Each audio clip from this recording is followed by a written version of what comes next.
So, you're in the market for a new sound card. Navigating different opinions and marketing fluff telling you how good a product is can make this a difficult decision. In this video, we're going to be comparing the best-selling sound card in the world right now, the Focusrite Scarlett, with the very powerful Universal Audio Apollo Twin. This is not going to be a like-for-like comparison video because these sound cards are not in the same league. The Focusrite costs £145 in the UK and the UAD costs £749. But we're going to explore what the differences are between an entry-level sound card and a more professional unit. Let's start with some similarities. Both of these units have 24-bit 192 kHz converters. If you're unsure what bit depth is and what sample rate means, click the link above. It's also going to be in the description below. Both have two XLR and line inputs, and the Apollo Twin here also has a high Z input for your direct input from your guitar. Both sound cards are now available for Windows and Mac. This wasn't always the case with Universal Audio. Both have 48 volts phantom power for your condenser mics, and both have a single headphone socket for monitoring. So the Focusrite Scarlett, as I said earlier, this is the biggest selling sound card in the world right now. Focusrite are based in High Wycombe, right here in glorious England. They were founded in 1985 by Rupert Neve, who needs no introduction, and Phil Dudderidge, who later went on to co-found Soundcraft. As you can see, the Scarlett is an attractive, compact and robust unit with an easy-to-navigate design. It's USB powered, which makes it highly portable. On the front of the unit is a button called Air, and this is to modify the frequency response of the input to model the classic transformer-based Focusrite ISI microphone preamps, which happen to record up to 22 kHz. On each input, we have a gain color wheel dial that informs us if our signal is clipping or not. This is very useful. The Scarlett comes with lots of extra third-party features, including Pro Tools First, and with that you get their Creative Pack, which is a collection of samples and loops. It also comes with Ableton Lite Live, which is a well-known version of their digital audio workstation. It comes with a 3-month subscription to Splice, which is a royalty-free loop library. The Scarlett also comes with XNL Audio Addictive Keys, and this is a great piano plugin, and I use it on all of my songs, and you can hear that in my recent song It Feels Like. Link for that video is in the description below.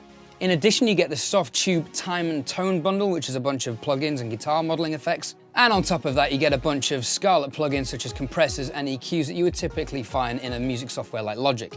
The downsides are there are only 2 monitor outputs, so we can only have 1 set of stereo speakers attached to this. The Apollo has 2 sets of stereo outputs and buttons to enable you to swap between the speakers. The Apollo also has a mono function, so you can close the stereo imaging. And there's no mute buttons on the Scarlett, but there is one on the Apollo. This is particularly useful if you're going in and out of recording. This particular unit is not ADAT expandable, as we'll see on the Apollo. We can expand and add in extra hardware with that model. But larger models in the Scarlett range, such as the 18i8, enable ADAT expandability. And there's no talkback feature. There is a talkback feature on the Apollo, but most people are recording in their bedrooms or in their home studios, so I don't think this is going to be a big problem. So we've explored the budget sound card. Why is the Apollo Twin so much more expensive? Well, several reasons. Like Focusrite, the company has a rich heritage of producing studio-grade preamps and EQ units, including the legendary Pultec EQ, which I use on every master bus output on all of my mixers. And as with anything, you generally get what you pay for, and arguably this is a better preamp. The big selling point for the Apollo Twin is that it offers off-site computer processing. UAD sound cards have unique Shark processors in them, which takes all of your universal plug-in processing off your computer. Now what this does is frees up the CPU load on your computer for native plugins and other processing needs, therefore increasing the processing capacity of your computer for larger projects. UAD hardware comes with a software called Console, which enables you to monitor using UAD plugins in real time with 0 latency. So you can insert plugins, EQs and reverbs onto your channel strip, record listening to those in real time without any latency. So in addition to giving you a much better vocal recording experience, you can also record these plugins in place with your audio. The Apollo Twin also comes with an ADAT data connection port. This gives you access to an extensive range of universal audio recording system architecture, making the Apollo the first component of a diverse and powerful recording system. If you're thinking you may want to expand your home studio at some point, then this is a great place to start because there are so many options to do that later. Now, Universal Audio have just released their own digital audio workstation, Similar to Pro Tools and Logic, it is in its infancy, but so far from what I can tell, it is pretty brilliant and definitely has the potential to compete with Pro Tools further down the line. This comes free with your Apollo Twin, and as with everything UAD related, there are plenty of plugins and expansion packs to purchase with that sound great. In the description below, there is a link to my review on that software. The Apollo Twin is a very well-built unit and it's very easy to navigate the console. There are quite a few more buttons on the Universal Audio here, and these are additional features that make this sound card stand up above the Scarlett. The first one here is the high-pass shelf filter, which is set at 75 Hz, which is useful for filtering out low-end rumble and noise. Next we have a 20 decibel pad button. I personally don't really use this, but if you have a particularly hot signal coming out of the guitar DI or a keyboard, this could be useful. Next we have an input phase button, and on the end there we have a stereo linking button should you wish to link two stereo microphones. And on the front of the Apollo there is a high Z input should you wish to record directly out of your guitar. Probably the next big selling point about the Apollo Twin is that it comes with a collection of UAD plugins. UAD plugins are generally regarded to be top of the range, and the plugins you get with them include amp modelers, compressors, preamps, a reverb unit, and several guitar modeling plugins.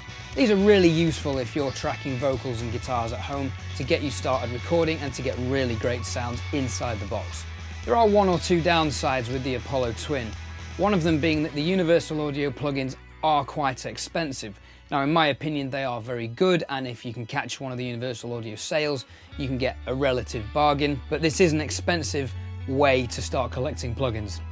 With the plugins being good, they are quite DSP intensive. So on my Apollo Twin, I got the Duo version, which actually only means 2 cores. There is a quad version as well for I think another £200, which has 4 sharp DSP processing cores in there. With the 2 cores I have, I do generally run out of DSP processing power between 6 and 8 plugins, which doesn't sound very many.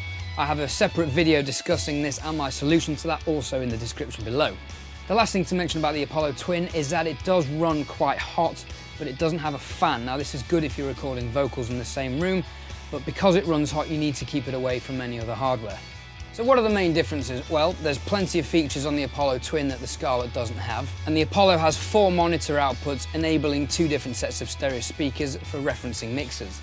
The Scarlett 2i2 model that I've featured in this video does only have 1 set of monitor outputs. However, if you upgrade to the 4i4, which is £179, you get 4 monitor outputs, so you can run 2 sets of stereo speakers, and you also get 2 extra line-ins with that unit. Now the Scarlett comes with an A to C USB adapter, but for reasons I cannot fathom, Universal Audio do not include a data cable with the Apollo Twin, a £749 unit, and they can't include a cable. This, as you can probably tell, somewhat infuriated me. It's an additional expense if you go down the Apollo route. All right, so enough talking about what these units do. Let's dive into the computer and you can hear how these sound for yourself. All right, so here we are in Logic in a project for a song of mine called I Wish, which is actually coming out in a couple of weeks.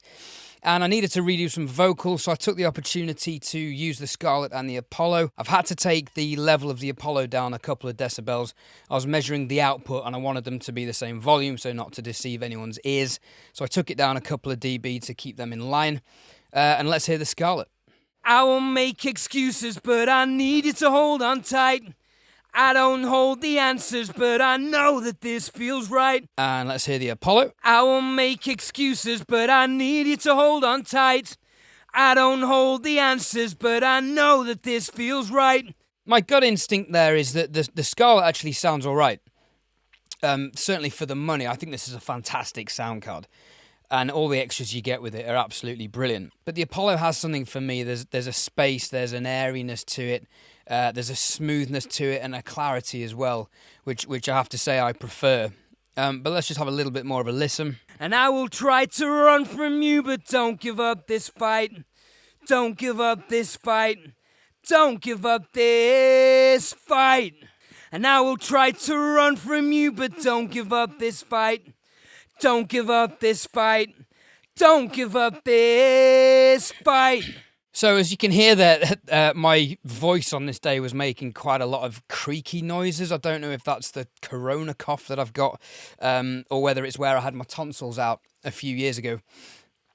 but I'm hearing more of it on the Apollo, which is suggesting that it's picking up more detail.